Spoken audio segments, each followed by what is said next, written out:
G'day everyone and welcome to our weekly news wrap-up where we discuss the gaming news of the week. My name is Ollie and I'll be your host for today, and with me as always is my good friend Matthew Robertson. Hello Matthew Robertson. Hello, I am back in black, and we are here to game and also talk about gaming news. Sorry, I wanted to sound like Keemstar when I did that intro, but it just didn't really work very well. How's it going, Oliver? What's new?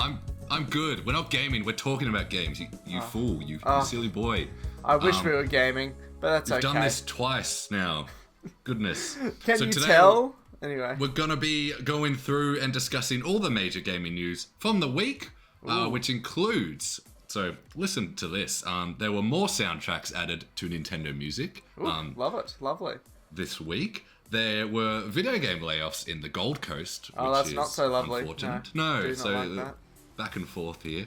Switch 2, backwards compatibility, which is exciting, was confirmed. Back to lovely. Yes, back to lovely. This is also lovely. Nintendo's financial results for the first half of this fiscal year were announced, revealed. Grand Theft Auto 6 has its release window confirmed yet again. Well, I can't wait for that. Can't wait for that. Yes, and then obviously the PS5 Pro just released yesterday, and so we'll be talking about that, even though we don't have one. But I don't have $1,200 to spend, but I can. It's free to bitch, so I'm gonna do that. Let's do that. Let's do it. So our first news of the week was more game soundtracks were added to Nintendo Music. Yes. So on Friday, literally the day we recorded episode 2 of this podcast, they added the soundtrack to Super Mario Bros. Wonder to the Nintendo Music app. That's lovely. So the addition of this game adds 86 new songs to the service, which is a decent amount.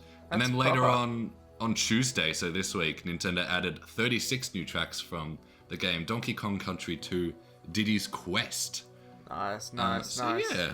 And we were talking about last week how we were worried about the sort of time frame they'd be releasing songs in. And this is giving me a lot of confidence now. Yeah, honestly, how's the soundtrack to Super Mario Bros. Wonder? Have you, any songs? It's pretty good. It's like all the other sort of Super Mario Bros. Games. I'll talk about Wonder in the Beanbag.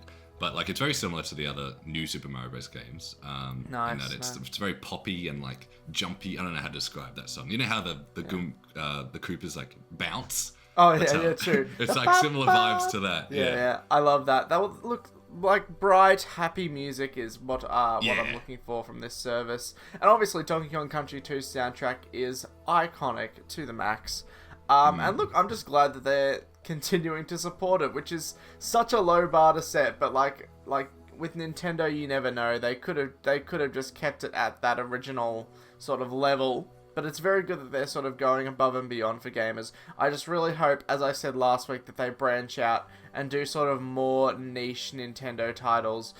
Maybe some stuff from the Wii U generation would be cool, given that it is over 10 years old and people are feeling pretty nostalgic for it these days. But yeah, what do you think, Oliver?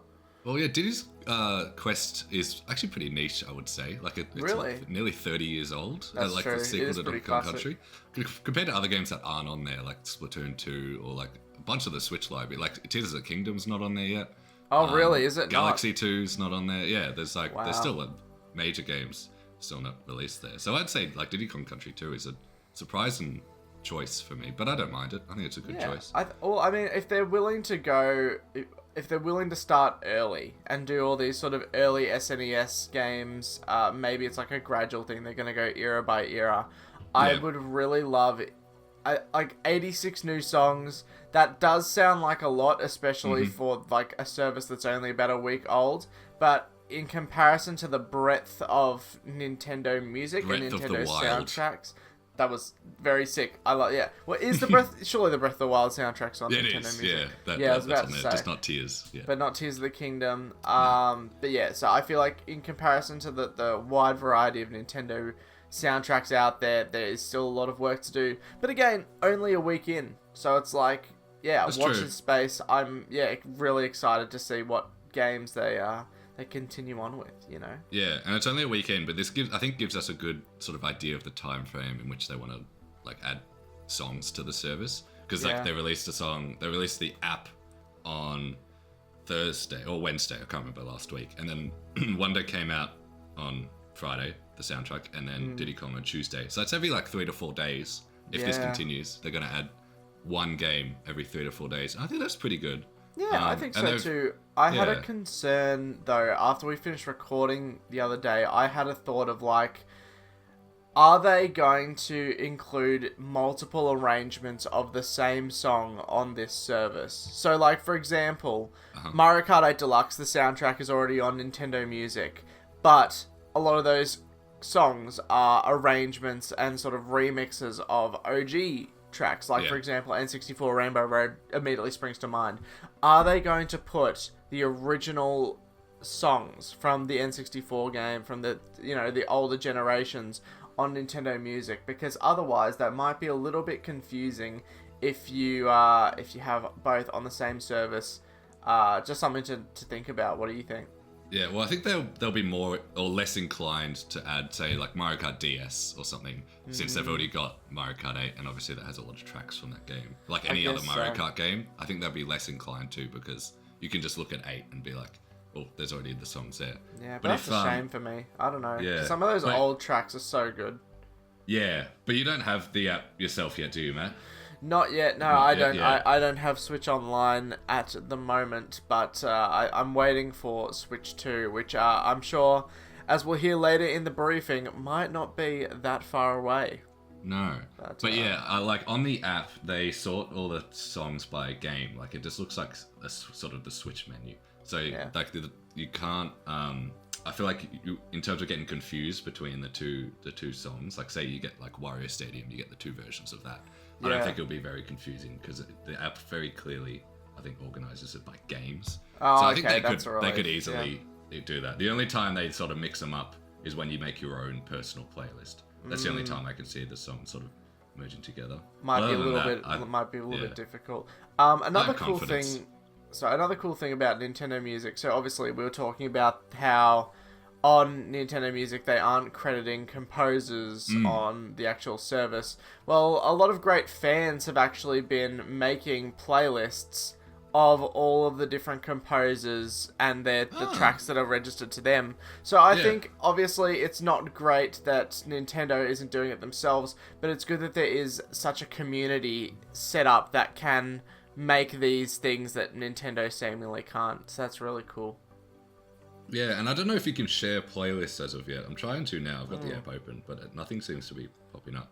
That's weird. So, like the app still needs more functions, I think.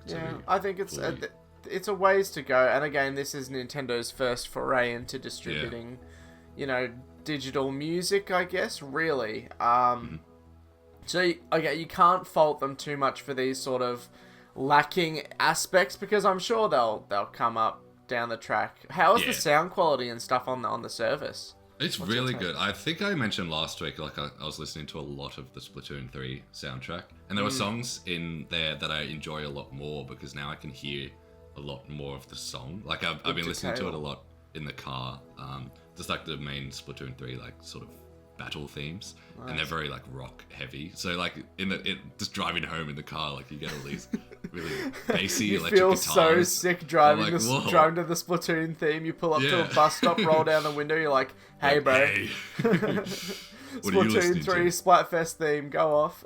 Yeah, but like awesome. It is really good. That's good. That's good to hear. I'd love them to just keep going with it. Don't give up on it.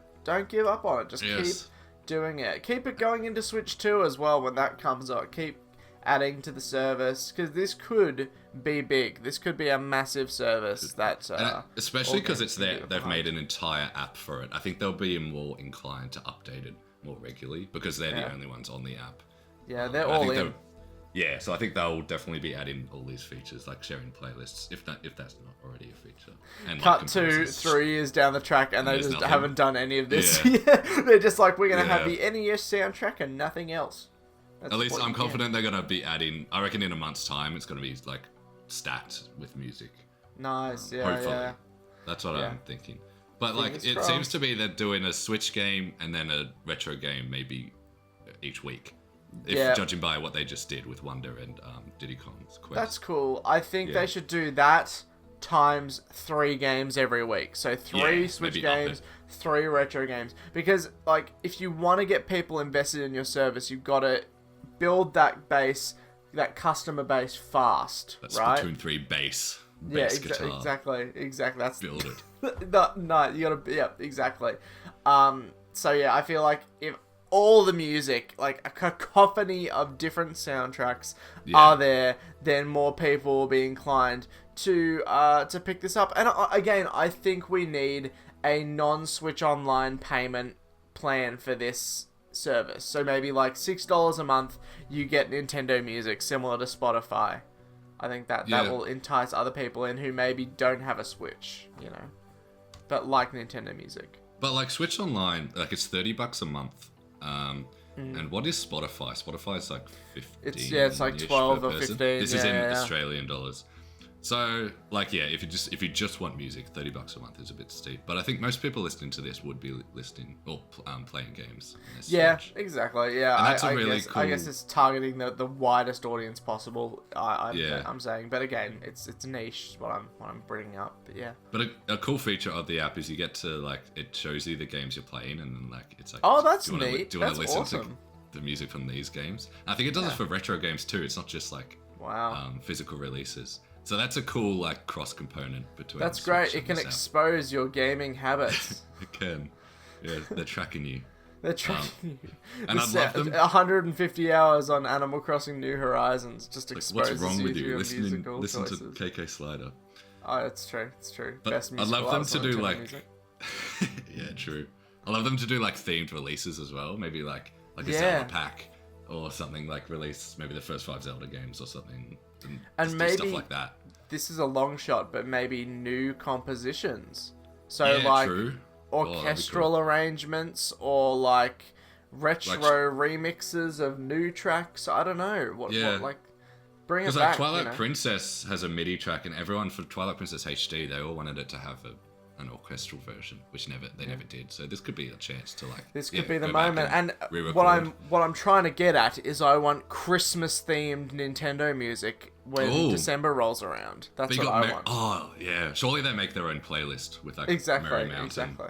I think that would be delightful, because I'm sick of listening to Michael Bublé and Mariah Carey, and I want to annoy my friends and family with playing Christmas themed Nintendo music over the holidays. I would totally do that. That's happening in my house. In the Duncan household is popping off with Nintendo Christmas music themed only. Splatoon 3 remixes. Yeah, but this is generally like a dream come true. Like I remember, like back in 2014, I would carry my iPad in the car, listening to the Mario Kart 8 soundtrack. That's so funny. With it. I love that. And I remember thinking like, I wish I could have my own car and just blast, like Mario Kart Stadium while driving down the highway. And now I can, and it's like. Mate, awesome. You manifested it. That's awesome. Yeah, I remember burning my Nintendo music to an iPod way back in the day and playing that. So cheeky. I know. I pulled an illegal because Nintendo didn't have the guts to do it. But now they do have the guts. There's a way. They have plenty of guts. So we're going to guts galore. Guts, mate. Guts overload. That's all I'll say. And so, I'm glad that they've done this with Nintendo Music. So, that's just a little update on Nintendo Music. There'll probably be more songs next week, but I guess depending on what releases.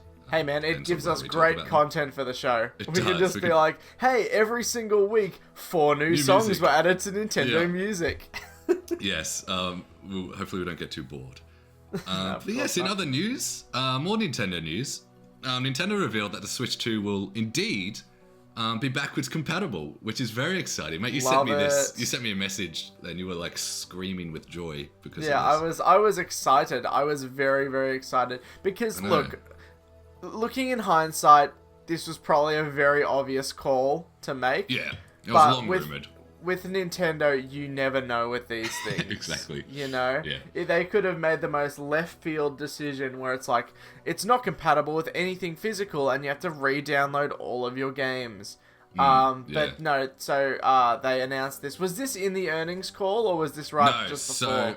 This was Nintendo's president Shuntaro Furukawa announced via X on Wednesday that the Switch's successor will indeed be backwards compatible. So yeah, he announced it on X, formerly Twitter. Just a casual Twitter post like they did with Xenoblade last week. And Mate, they're the kings of just uploading monumental information on a random Tuesday. Yeah, we're saying like all this could be a direct. This is another thing they could have just chucked in a direct. This could have been the fattest direct possible. Yeah. It would have been, update after update. So plump. But yeah, so it was at a corporate management policy briefing.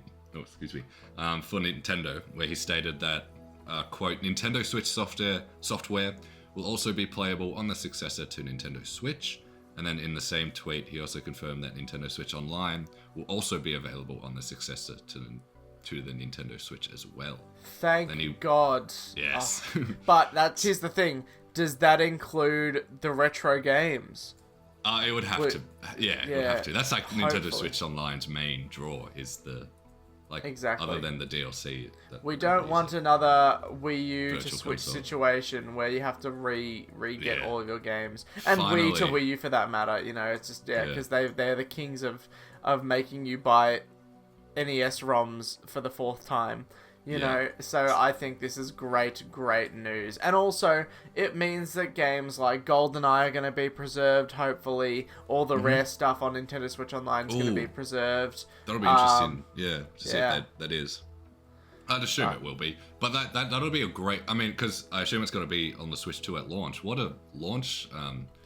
I know, the full Nintendo Switch lineup. I think this will entice so many more people to invest in Switch 2. Like myself, who has been without a Switch for about a year now, thanks my brother. But I know I lost it. I can't find it anywhere. It's underneath the couch cushions. But this will definitely get me to reinvest in the Nintendo ecosystem again. I'm really excited. This is going to be great.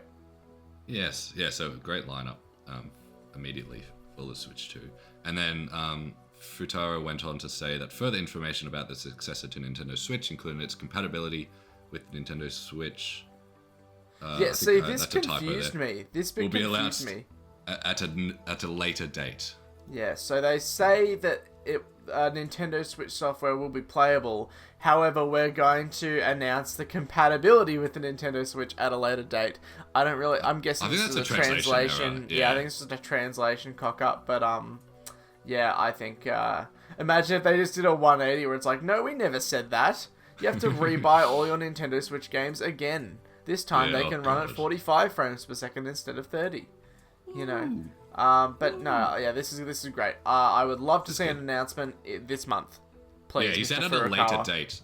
So I reckon this year is still possible. Like if they said, I reckon they would have said 2025 if they wanted to do an announcement. Like they would have said will be announced next year. At a later date. Sounds like it is gearing up. I think the hype is building. I just can't wait because I remember that their first announcement trailer for the original Switch was the hype was palpable, right? And so I want a similar energy for Switch 2. Yeah, but don't get your hype up too much in case there isn't an announcement this year. Just keep your... This true. is Nintendo we're talking about. Keep your expectations. In check. Yeah. Imagine if they announce it and it's called Switch U. Oh. That would be a moment and a half. That would be the biggest troll of the nation. No. People were saying that years ago. Like that would be such a power move. Yeah, I know. They'd be like, what of it? Switch U. Anyway. But I'm patient. My Switch back catalog is still really huge, so I can wait. But I would love to play these games that I haven't played yet on the Switch too. All I ask for Switch 2 is they attempt 60 FPS on old Switch titles. Well, according to that Reddit leak from a few weeks ago, that will definitely be the case. It said 4K, 60 FPS. I hope so because man, I love these Nintendo games. I just wish they ran better. That's all I want. You know. It was jarring going back to Tears of the Kingdom after because it's pretty much runs the same as Breath of the Wild. It was 30 FPS, 720p or handheld, 1080p on TV. But in 2024, that's rough. Yeah, after playing PC games for a few years, I was like, oh, but I got used to it. Like, it was fine. It didn't ruin my experience. But like, yeah, they do need that graphical enhancement soon. Which is coming. I'm sure. They got to meet the rest of the industry. I know we've been saying that for 20 years since the Wii came out, but still, I think it's time. You know. Yeah, but I was actually like thinking about like Mario Kart 8. That game looks amazing, and that came out 10 years ago. Yeah, that is an excellent looking game. I remember when that came out way back in 2014. We were like, bro, the snow is visible on the tires of the cars when you drive through the snow. The graphical fidelity. But like, look, it's excellent. It's excellent. I want them to up the ante. I feel like they have the capacity to up the ante, and I feel like they should. The ante needs to be upped. But yeah, it is crazy. Like, back then, they were saying that, like, Nintendo should compete more with like the Xbox One and PS4. Yeah. But like, if you look at Mario Kart 8, I think that was competing fairly well compared to Nintendo now, where they're definitely not trying to be a graphical powerhouse. The Wii U was actually really impressive. Yeah, because they had something to prove with the Wii U generation. They had to get people to actually buy their console. Yeah, but now you've got like the Pokemon Scarlet games looking absolutely like PS2 quality games, and it's a handheld. Ideal. Which it's easier to write it off. Like, well, you can take them outside, so they don't need to look that great. But yeah, like 4K, I think is the minimum they need to do. Maybe 2K, but like 4K doesn't fuss me. I want 60 FPS. That's what I want. I would trade. I would have 720p if we could get 60 FPS, because I think the 60 FPS is more visible for me at least than the resolution. That's just my take that. But like a console that can do 4K will be able to also do 60 FPS, I think. Fingers crossed. Fingers crossed. We get both. But yeah, unless we get like the PS4 or 5's power mode or fidelity mode, the two different modes, unless that's on Switch. But yes, who knows? Who knows what they're doing. But we have bad news in the game industry, Oliver. In the Australian games industry.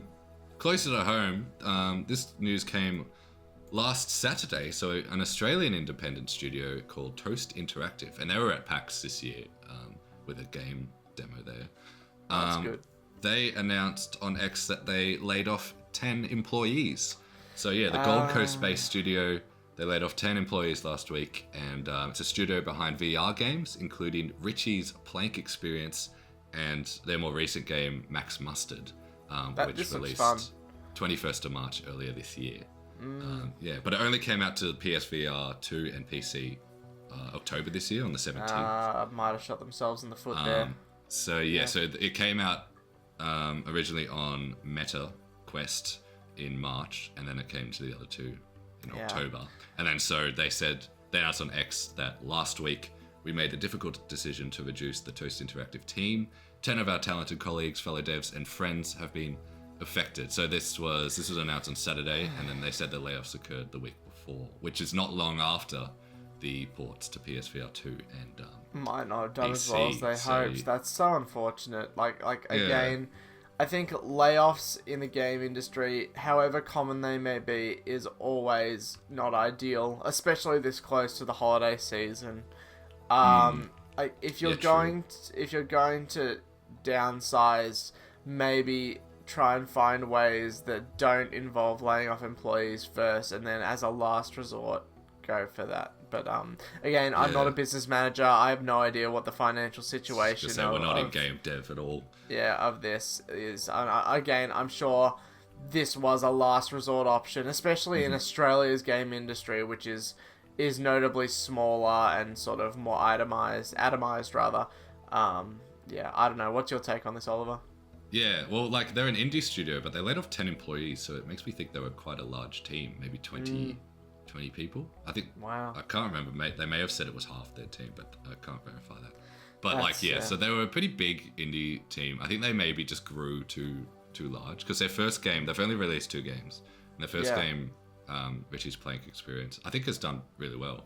And I think good. That made them. That was like 2017, I think, and they've got. And then they got more ambitious and then hired more people.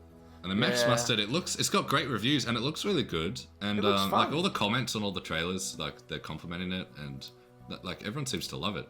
But like, I don't have any stats on this, but like, yeah, possibly the more recent, they possibly didn't release as well or sell as well as they wanted to back in March. And then they were probably holding out to release it on the other two platforms to then make a decision. And then they did, and then that maybe didn't do too well. And then they had to, unfortunately, lay off 10 people, which is really unfortunate. I hope these employees, now unemployed employees, find new jobs in the game industry, especially in Australia where there is more opportunities growing day after day.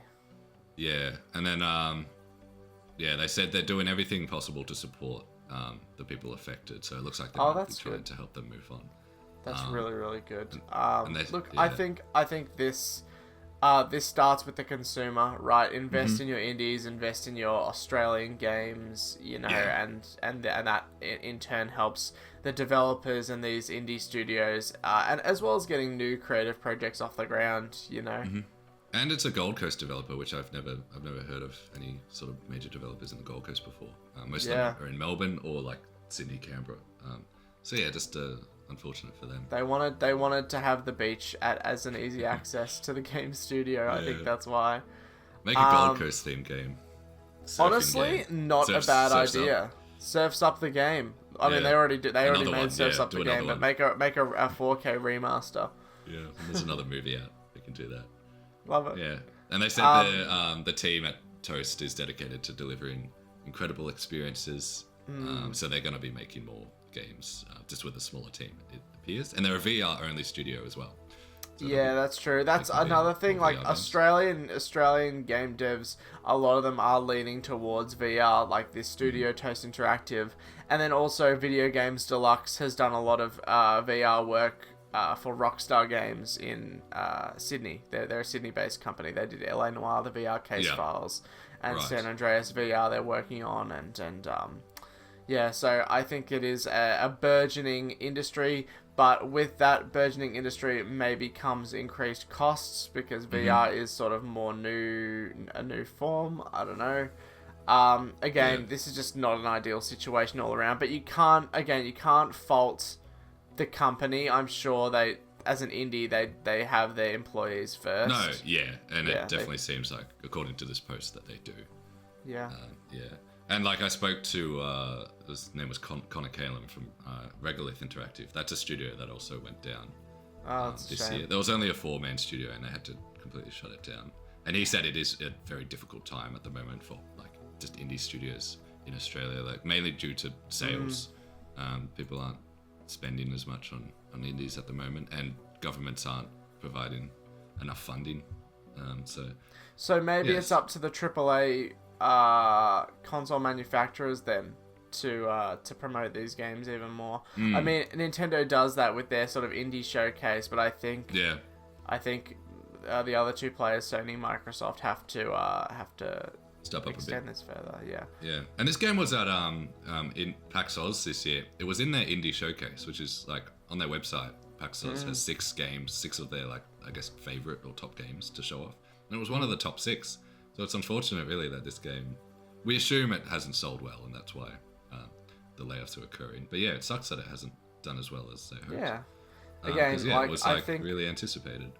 Yeah, it's not ideal. Not an ideal situation. I think moral of the story: just invest in your indies, man. Invest in your indies. Invest in them. Yes. Yeah. But yeah.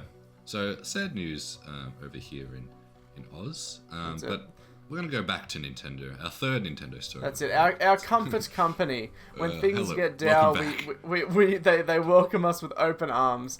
And I guess a little bit grisly, but in contrast to this, from a company that's presumably not doing too well to a company that's been doing amazingly the last sort of decade, well, since 2017. Yes. Nintendo had their second quarter financial results just last week, and their corporate management policy briefing for the fiscal year. Get ready, gamers, because we're going to talk about some finance. Finance. Ooh, did you do your taxes? Tax time's over. Oh, yeah, that's it. Yeah, well, I'm going to have to wait till next year then. I have to wait to have it loop around again. Get your $10 back.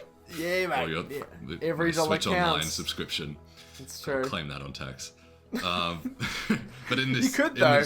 Well, if this becomes big enough, please Game subscribe. Journalist. Yes. So in the briefing, they revealed key points of information related to the Switch's sales, which includes the Switch hardware, which has sold 4.72 million units so far this fiscal year.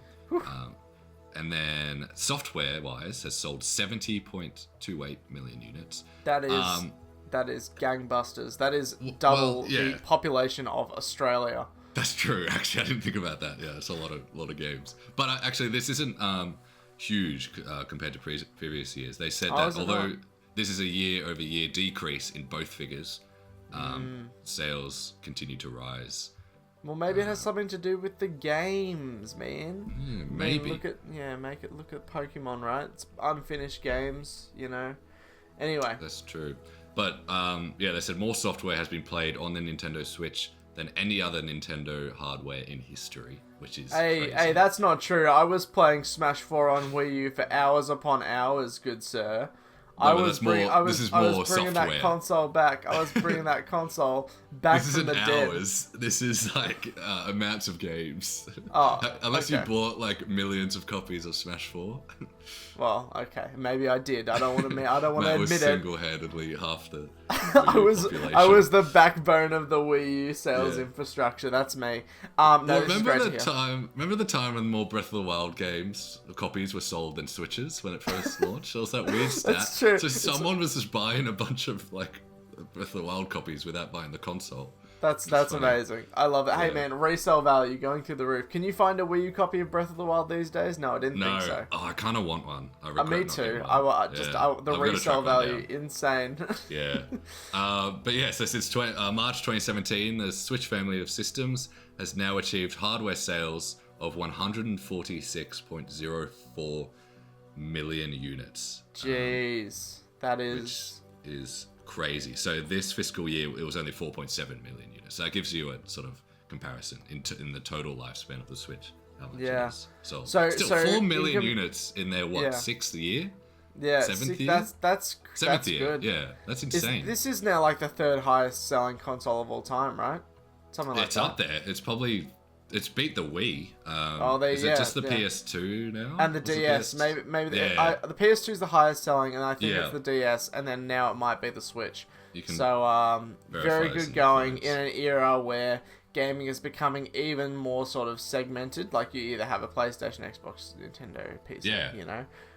It's crazy to go from like 2016, where we had nothing from Nintendo. Yeah. It was a dying console. We had a phone app, a Mario Run phone app game. We had a Miitomo. Amiibo Festival. Yeah, Miitomo. The best video game Nintendo's ever put out, Miitomo. If you can tell me what you actually do in Miitomo, I would be very appreciative, because I still have no idea. Because that was their first ever app.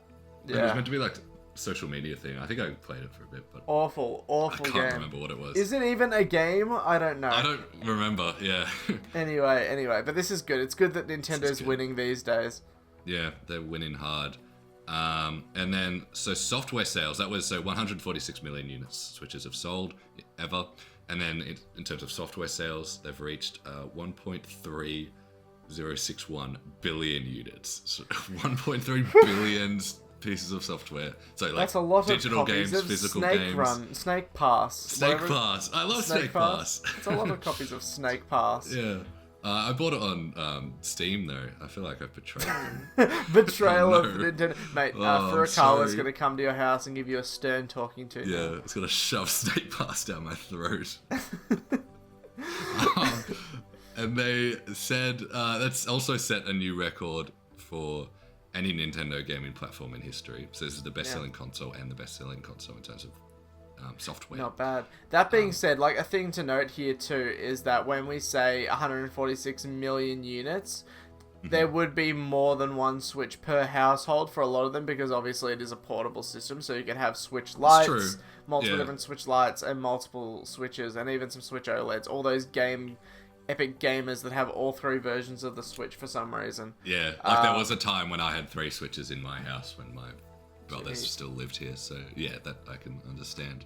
But still, great result. Way better than the Wii U. But at the same time, and this is me getting a little bit philosophical, but there was something so nice about the Wii U era where it felt like our own little collective. Yes, I don't know. That's what I do miss that era of Nintendo, and I think it's a little prestigious to say. I think a lot of people have been saying that to like sort of gatekeep them, but like I generally just liked the vibe that was going on. Yeah, it felt more sort of like each new release, family. Everyone was getting excited, right? Whereas these days, when they announce sort of new games, there is that excitement, but maybe it's not as unified, and some people don't really care as much. I don't know. Maybe that's just my jaded adult brain happening, because back in the day, I was playing like Lego City Undercover.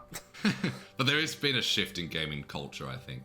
Like, there's no longer E3 anymore. That used to be where, like, it was like Christmas for video games, where all the games would release around June, July. Now Jeff Keighley's running the show. Yeah, that's true. Summer Games Fest. Fest. Coming up. Yeah. But yeah, you don't really have that sort of big event where different studios want to release their games around. So now games are releasing just like all the time, and there's less sort of event games happening. It's like, for me, that's happening everywhere. In my opinion, I don't like that new model. No. I think there should be bring back E3.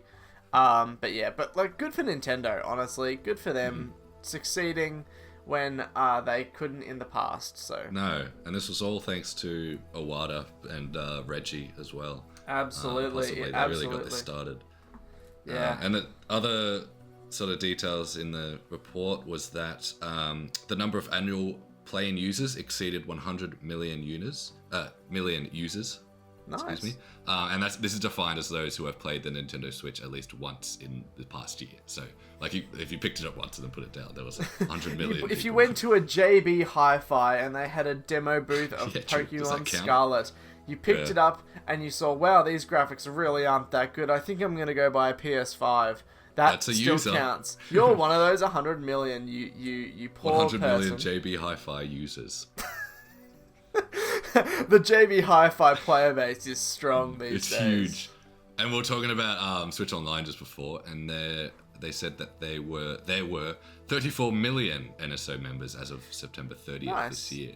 That's great. They're all in Australia. Decent. All 34 million Australians are Nintendo Switch Online members. Yeah, and I'm just trying to do the math. Like 30 million times $30. That's a lot of money. That's a lot of money coming in. It's more money than I make, and that's for sure. Especially around this time, you know what I'm saying? Holiday season, you feel me? Tax time. Not me though. I'm making twice that much. Doing this he is the Richard Gere of the gaming journalism space. That's the one. What an ugly man. Anyway, moving on. Yeah, well, and then another thing I thought I'd mention in this report, they mentioned some games announced for 2025, which included Metroid Prime 4, Beyond, and Xenoblade Chronicles X. So they gave us a little sort of... They were like, we still have some games coming out, which I think is crazy considering Switch 2 coming out next year. So in the final year of its life, we're getting Metroid Prime 4 and like a Xenoblade reissue that's been asked for literally years. So they're still breathing new life into the Switch 1, and I guess maybe that has something to do with the back compat of the Switch 2. I guess we'll see. And another one was Donkey Kong Country Returns. So true. They're still supporting this game right up to next year, which is confirmed, which is cool. That is lovely. Thank you, Nintendo. That's alright. And, sorry, I just spoke as if I was You channeled Furukawa. You're just like, thanks, all Matt. good. We really appreciate your feedback. Do you have the document open in front of you, Matt? Just curious. I do. Yeah. I'm scrolling through it now. If you go down to page, let me find it, page 15, there's a really cool infographic there that I just think just looks awesome. Merging two hot platforms that were previously separated. Just look, these are all first-party games released on the Switch since 2017. True. Look how many there are. Even 2023 and 24. They've been like their two biggest years, and it's their last 2 years. It's crazy. I can't deny that. However, a lot of them are, and I'm being a cynical man here. Yeah. A lot of the ones in the later part of their life are remasters and ports. Still, for me, for a lot of people, these are Skyward Sword, Mario 3D World, 2022. We got Xenoblade. 2022, we got Mario Strikers title. 2023. New game. Anyway, I'm being a big hater. 23 and 4 were a lot of ports. But for me, some of these were games I hadn't played before. And they're just amazing ports. Like Prime was amazing. Our RPG is really good. Luigi's Mansion 2. You know what they should have for 2025? And this is a wild card here. They should do Nintendo Labo Collection. And it's just a $500 collection of all of the Labo kits. I'd get sell off all of their stock. Make them plastic. I want permanent Labo that doesn't dissolve in the rain. I think that goes against the core ethos of Labo. Go back to the Wii era when you had like plastic zappers and the rubber wrist straps, very environmentally friendly era Nintendo. Like what if there's a big storm outside and I want to play my Nintendo Labo in the rain? I can't. It's got to get wet and soggy. I want a plastic channel, please. Boo. What's Labo going for these days? Maybe we should. I don't know. I don't even know. Well, look, maybe it's going up in price. Let me look it up now. I almost bought it back when Labo was sort of like a new thing and the Switch I was still always wanted the VR kit because that looked sick that was back cool. in the day. Yeah. Oh, okay. So they're going for like $200 each. That's crazy. You might want to invest now, man. Okay. Yeah. But don't take it outside. Yeah, I'm just curious, Matt. What was your favorite year of the Switch? Like looking at this graph, like which year do you think is looking your at the graph? Because I would have thought in my mind like the first 3 years were amazing, but now I'm looking at the last like 22 and like it's pretty consistent, honestly. I feel like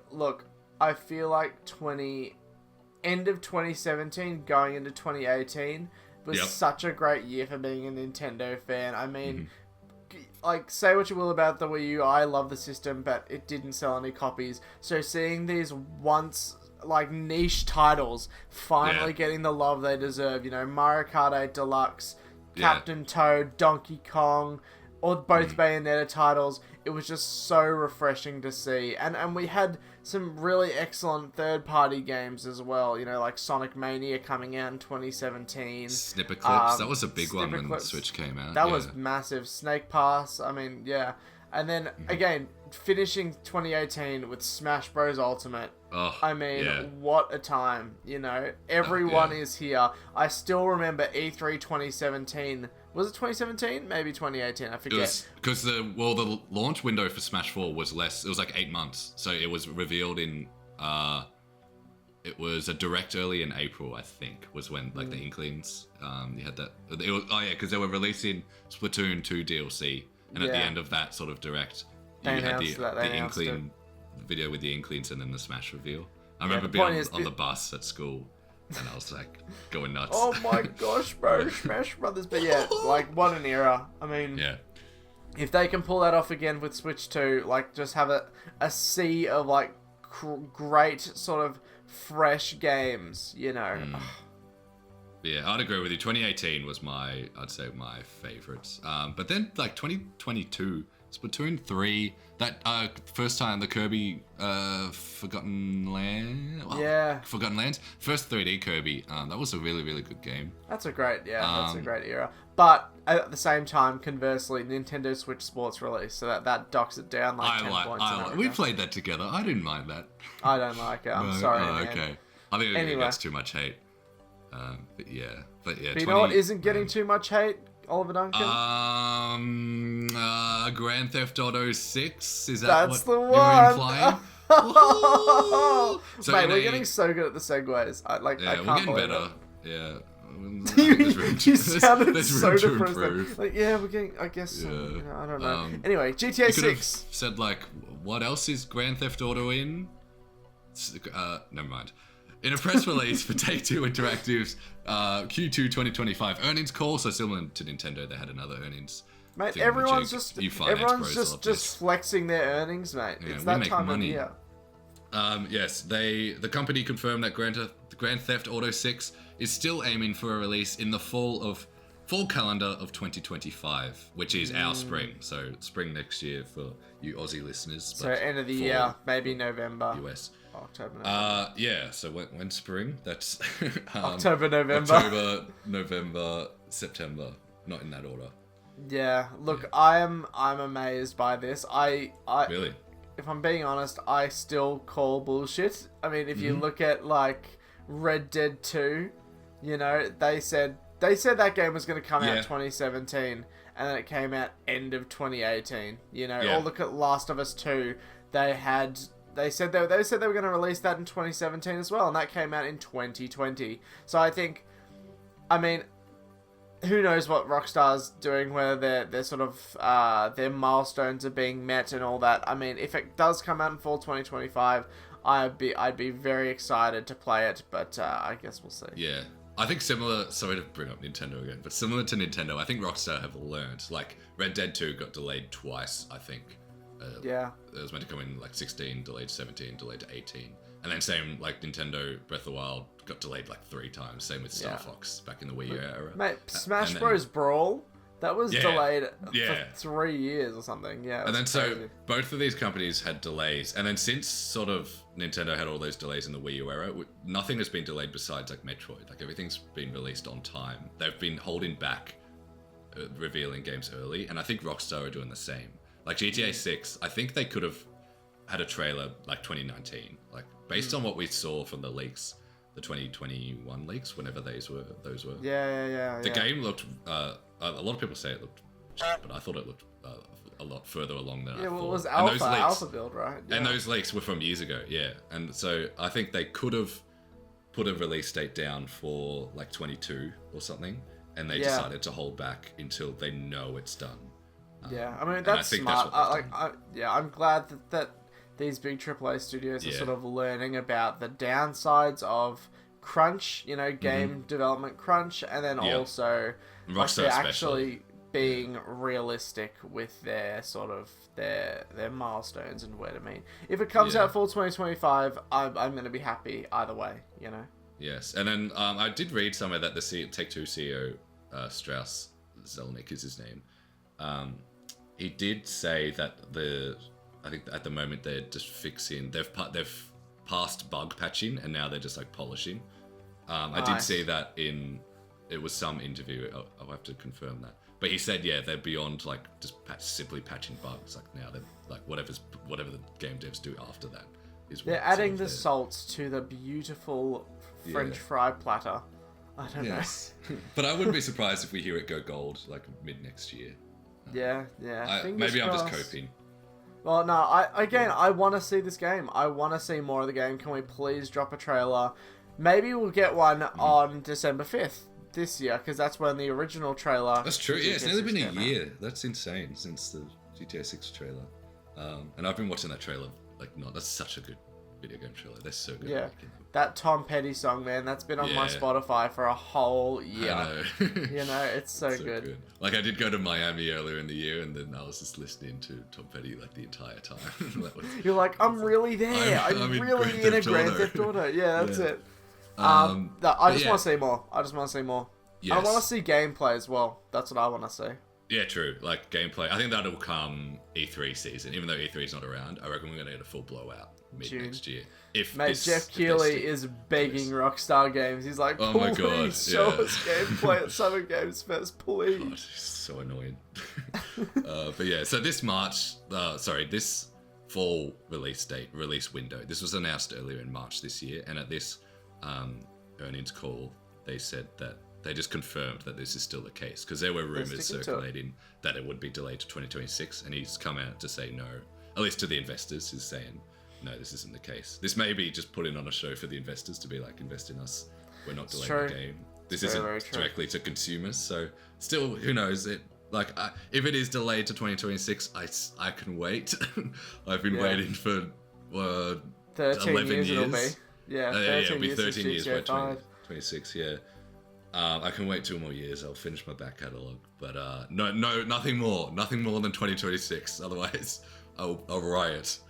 But yeah. And then alongside this in the earnings call, it was also revealed in the report that GTA 5's lifetime sales numbers are currently sit at 205 million copies to date, which is across all platforms.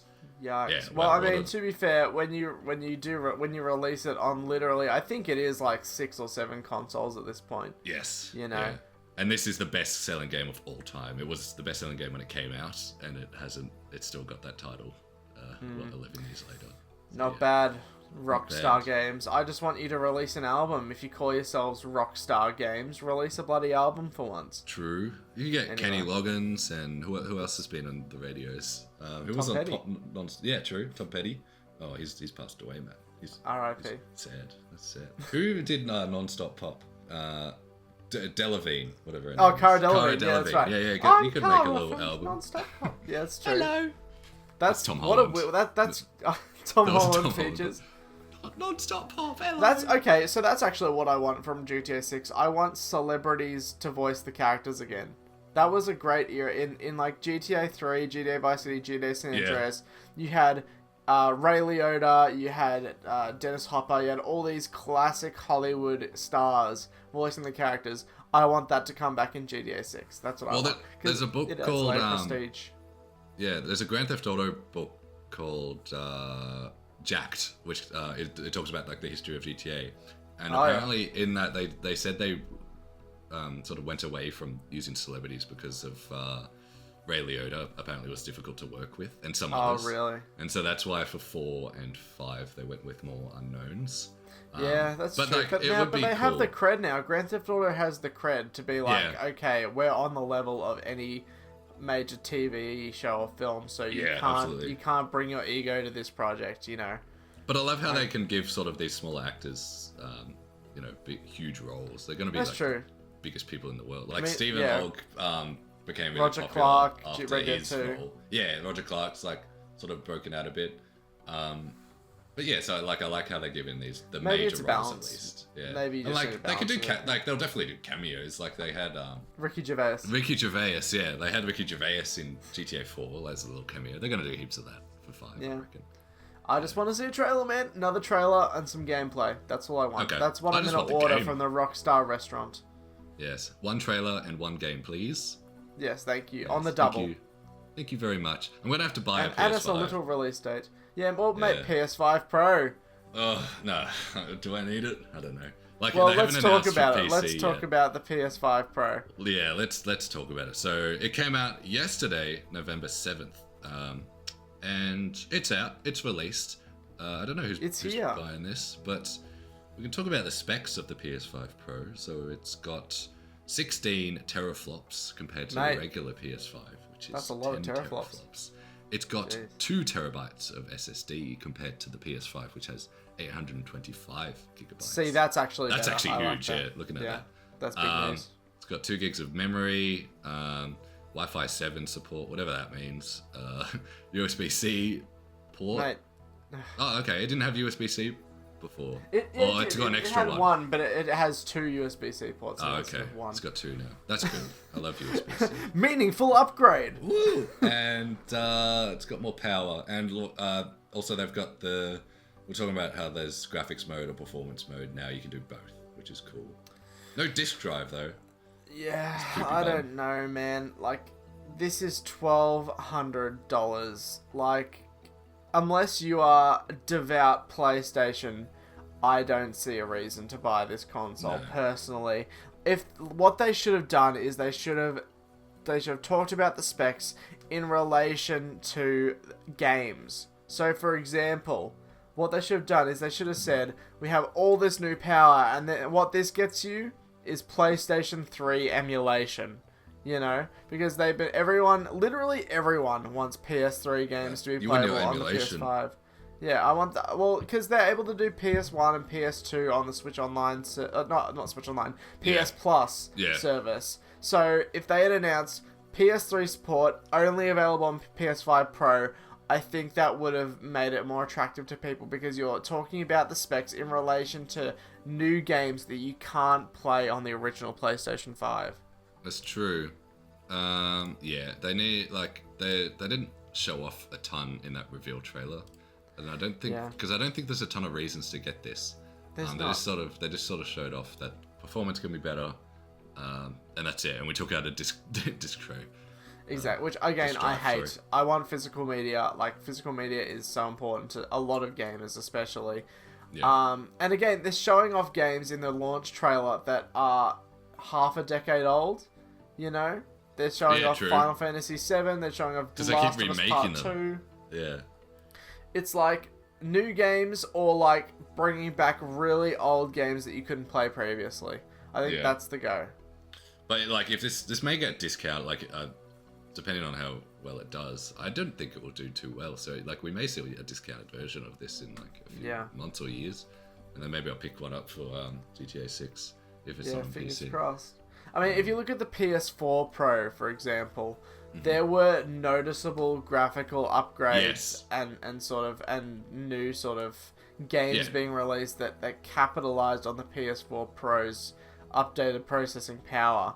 And so I feel like they've missed the mark this time around. I mean, if you look at that the announcement trailer where they literally just they give you close up comparisons on the games, and it's like, so it's a little bit less blurry, and that's the main selling point of this console. It's like, so the fact that you have to zoom in on the detail just shows that it's such an incremental upgrade. But like, because the PS4 Pro and like the Xbox One X, they came out in a generation where technology was still advancing pretty quickly, and like consoles could be better, and all that jazz. But then, like, sort of this generation, the consoles are already like as good as they can be for the next sort of 5 years, and so like they're doing this obviously because I've done this before, like last 3 generations. It worked last time, and I feel like they're just like they just feel entitled to do another one for this generation. Yeah, mate, just they got a bit big for their britches. That's my opinion. Yes. Like, no, I don't think we really need this, but if you're a super fan of the PS5, I guess... And you got $1,200 to burn. Here you go. Here's your console. But, man, I just want PS3 emulation on the PS5. Of course you do. Like, because there are so many good games that are trapped on PS3. You've got, like, Metal Gear Solid 4, a bunch of other games. It's like, it's about time, man. It's about I just want Snake Pass on PS5. When's that? I know, where is Snake Pass? Hashtag Nintendo Gatekeep much? Anyway. Oh wait, it is on PS5. Never mind. Oh, okay. I just want Smash Bros on PS5. That's it, yeah. Where's Wii U emulation on PS5? You know how we're talking about no GameCube emulation on Switch? What if they add it to PS5? And then you get, like, if Sony can do it, where's Nintendo? Mate, the ball's in your court, Sony. You gotta steal from Nintendo. Just take their games. That's it. But yeah, that's it for the news for today. Mate, that's pretty heated news week this week. Hot news. Hot off the plate. Oof. People are making money, people are selling consoles, and people are having fun. Mate, well, that's all that matters in the games industry, mate. That people are having fun. To quote Reggie, if it's not fun, why bother? Is that a real quote? That is a real quote from My E3. body is ready. One of the E3. Yeah, what a legend. See, he needs to come back to the games industry. Where is he at? He's got a book out that I might read. I can't remember. Oh, okay. Where was that in the news segment, Oliver Duncan? No, that came out months ago, I think. Reggie's got a book. He's got a book. Anyway, thanks for joining me, Matt. You can head off now if you want. Yeah, I'm gonna go play. I'm kidding. Some more We've games. got another segment coming up. Everyone, stay where you are. Stay seated. Mate, I've been bamboozled. I wanted to leave, but now I don't because you've enticed me back in. Yay, Matt. Do you know what time it is? The beanbag.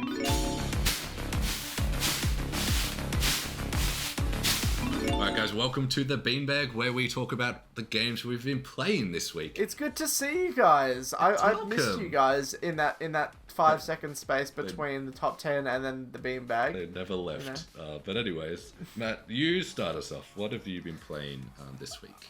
Oh, well, man, see, I was always worried about this week-to-week thing for the Beanbag because I'm a very slow gamer. I don't beat games in time. That's right. So, I've still been playing Last of Us Part 1.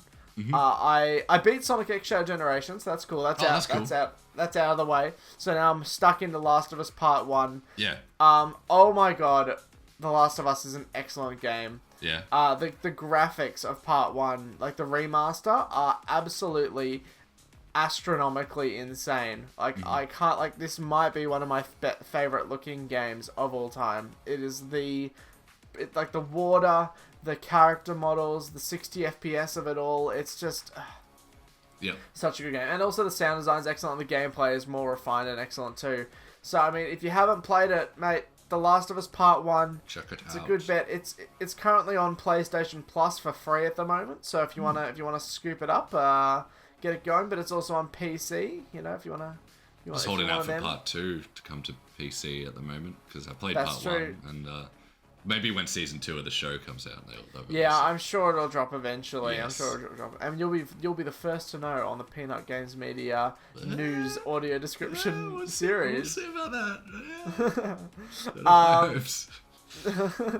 that. Okay, yeah, but like Last of Us Part 1, excellent game. I'm about halfway through so far. Oh yeah. So yeah, I've been having a lot of fun. Has Ellie died yet? She's been shot. Yeah, a few times. I'm not very good at the game. I've been playing it on hard mode because I've played it on normal before. Yeah. But yeah, so now I'm playing it on hard because I want a little bit of a challenge. I want the game to challenge me. That's why you're taking so long, man. God. Yeah, finish the game bad already. At games. No, I'm kidding. No, it's a long just game. get on it. Just finish a 20-hour game in a week, Yeah. man. Come on. No, like snip snap. Come on. Yeah, cool. But yeah, and aside from Last of Us Part 1, I've just been playing a little game called Max Payne. Called Max Payne. That's the one. This is a classic PS2 game from way back in 2001, developed by Remedy Entertainment and published by Rockstar Games, actually. Right, yeah. So this is, if you haven't heard of this game before, Max Payne is a classic third-person shooter, sort of similar to your, what's the third-person shooter? Sort of similar to Gears of War. That's what I saw. Fortnite Battle Royale. Sort of similar to Fortnite Battle Royale. That's right. That's probably the first comparison that Max Payne has had to Fortnite, but here we are. Yeah. But it's a great game. I've been really enjoying it. I've been playing it on my PS3 with PS2 back compatibility. And yeah, I think it's fun. They've been teasing a remaster or a remake of the game coming to modern consoles. Cool. But yeah, the shooting physics of the game are really great. There's a bullet time effect where like you can shoot in slow motion, a la The Matrix, which is absolutely excellent. The challenge is there. It is a bit difficult as a shooter, but like again, you know, I like a bit of challenge. It's very Matrix. It is. It's very it's a Matrix City, and you have Max Payne. That's his name, and he's an absolute legend and a half. No, he's he is, and so for context, it's sort of similar to Mad Max in the fact that his wife and child are murdered, and he goes on a bit of a rampage. Oh no! So he gets a bit crazy. Yeah. But yes, I love the game, and I will likely play some more of it as soon as we finish today.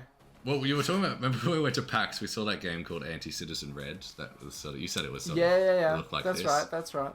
Yeah. So if you like Max Payne, you should also check out Anti-Citizen Red. It's a shooter set in Sydney. There you go. But yeah, Max Payne, I've been really enjoying it. That's what I've been playing on the beanbag. That's what Matt's been playing on the beanbag. What have I been playing on the beanbag? What have you been playing on the beanbag, Oliver? That's what I want to know. I said last week I was playing Combat Evolved with our sound mixer, and we've just finished Halo Combat Evolved, so that's done and dusted. Nice. Hopefully What's your thoughts? What's your take on the game? Well, I played it only like a month ago, and then played it again with him.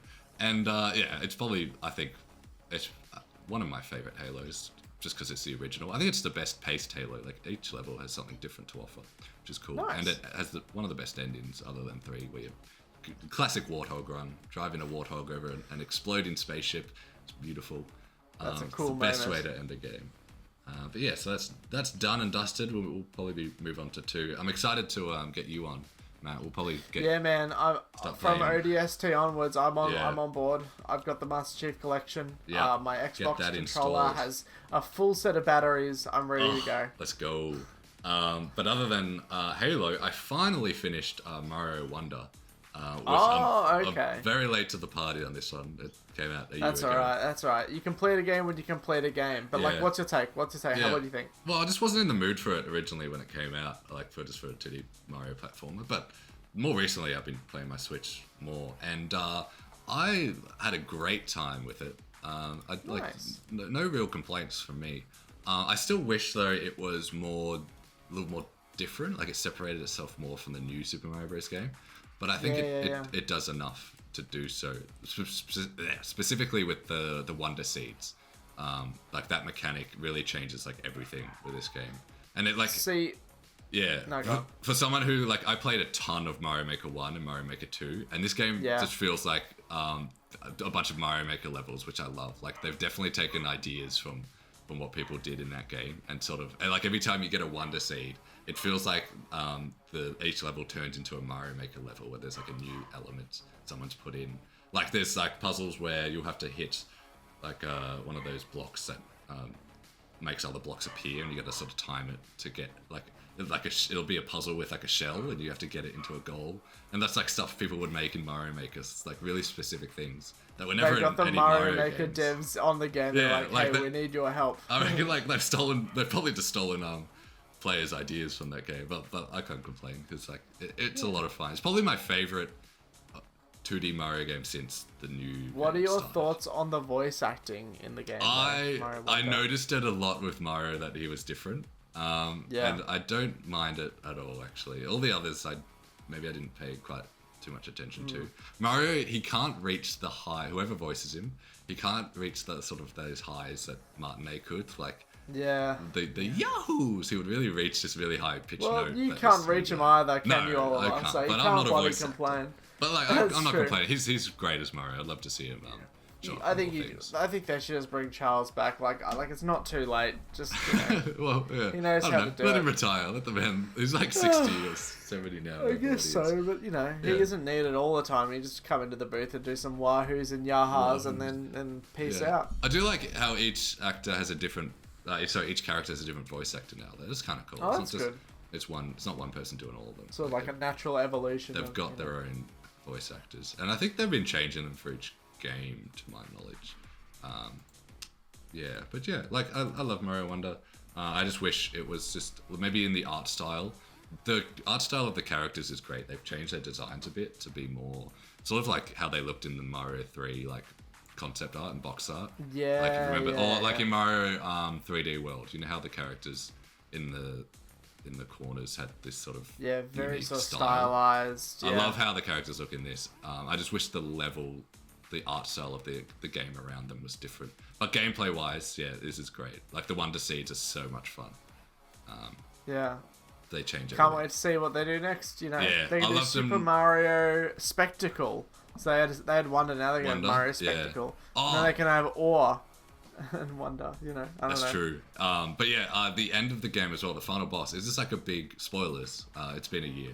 It's been out for a year, but it's alright. I think the people that have got to it got to it. They played to it. Yeah, I was just late. It's like a big rhythm game. It's a big. Oh, that's cool. To fight with Bowser, we have to jump on certain notes and at certain times, and that's why like this game finally came to came to Nintendo Music. And I think it's a perfect game because there's a bunch of music levels where all the characters are dancing to music, and like the final boss is very apropos. Is in time to music, and like you got to dodge punches on different beats. It's really cool. Nice. So it's a great game to have on the music app, I think. Yes. Well, yeah. I've always once I get Switch 2, I think Mario Wonder is going to be at one of the top of the lists to play. Yeah. But yes. Any other games on the beanbag this week? Another one I just sort of jumped in and tried it out was there's a new Fortnite update, which you love, Matt. I didn't put this in the main news segment because we don't play Fortnite a ton, but I thought I'd just mention it because I did play it a little bit. And it's for our Fortnite audience. It is for our Fortnite audience. Dan as well. Hello, Dan. Yeah, Dan loves Fortnite if you're listening to this. It's like the same thing. They brought back a map from Fortnite Chapter 2. It's the same map with like new locations on it. So if anyone knows what that map is, that map's back. It was in 2019, I think. It's a retro revival. Sort of, yeah. And Snoop Dogg's here. There's the whole theme. That's true, actually. That's true, yeah. Snoop Dogg. I think I saw Eminem and Juice WRLD and stuff in there as well. The whole theme is like rappers That's cool. this season. So they've all got like locations on the map. Like Snoop Dogg's got a mansion, something like that. Juice WRLD Lake. I don't know. That's good, yeah. I don't know. That's great. No, that's cool. It's cool that they're still celebrating that. I mean, I'm a humongous Juice WRLD fan as a musical artiste. Mm-hmm. So it's cool if they're honoring his legacy in Fortnite. Is Fortnite. This how you want them to honor it? I guess so. Well, they're releasing a new Juice WRLD posthumous album, so that might be tying into it. Yeah, true. Actually, you're right. Yeah. Anyway. Yeah, that's Fortnite. This isn't a music series. This is about video games. This is video games. But yeah, Fortnite chapter whatever this is. Chapter 2 Remix is what it's called. All your favorite things if you like Chapter 2. But yes, that's it for the show, I think. So I think we've crossed off everything on the list for this week. We've informed you of Nintendo doing well financially, new consoles coming out. We've given you some insight into some great credit sequences, and Oliver is still playing Halo. So I mean, everything is back to normal. Yeah. What was I gonna? I want to get to the Metroid Prime games. Metroid Prime game. The Metroid, remake. Hopefully by the end of the year. So. Well, hopefully they release Prime 2 and 3 remastered on Switch. That would be lovely. But Nintendo, the ball's in your court. All yours. That's all for today. Thanks for listening. Thanks for watching. Before you guys go, please subscribe to Peanut Games Media for future discussions like this one just here. Do it. Do it now. Go follow our socials at Peanut Games Media on Instagram, Twitter, TikTok, and Threads. You better do that. Catch up with all our news. Yeah, you sounded so sincere just then. You better do that, or else I'll release compromising photos of you. Oh God, of me? Oh no. Of everyone watching. No. You know, oh good. I have that pull. Yes. Anyway, if you want to see photos of us, you can follow me on Twitter at OllieDuncan _. You can go follow Matt on Instagram. Matt, what's your handle? Where can they find you at? My handle is Matt_R.OB. So that is me, Matt Robertson, killing it in the game and loving Sonic in the process. He's about making names, and we're about taking games. Ass. I messed up. About kicking ass and making games. That's the one. I should mention I'm on X, not Twitter. Sorry. I should worship Elon now. Yeah, true. Yes. Yeah. Anyway, thanks to Daniel for the sound mix as well, and thanks you guys Daniel. For listening. We'll be back next week for more news to cover, but until then, stay safe, stay gaming, and enjoy your week. So cheers, guys. Thanks very much, you guys. See you next week. See you later. Bye.